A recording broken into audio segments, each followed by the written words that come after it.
আইনের শাসনই হবে রাষ্ট্র পরিচালনার শেষ কথা।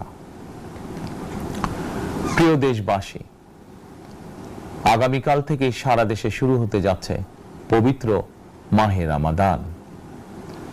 আমি দেশবাসীকে পবিত্র মাহে রমাদানের শুভেচ্ছা জানাই।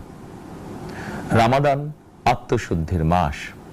আমরা যদি আত্মশুদ্ধি শব্দটির মর্মার্থ উপলব্ধি করি, তাহলে এই মাসে মানুষের ভোগান্তি বাড়ার কথা নয়।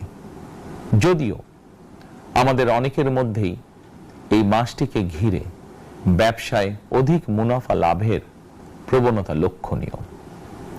আপনাদের প্রতি আমার বিনীত আহ্বান, রমাদানের পবিত্রতা রক্ষার্থে এই মাসটিকে আপনারা ব্যবসা মুনাফা লাভের মাস হিসাবে পরিগণিত করবেন না। দ্রব্যমূল্য যাতে সাধারণ মানুষের নাগালের বাইরে না যায়, এ ব্যাপারে ব্যবসায়ীরা দয়া করে সতর্ক থাকুন।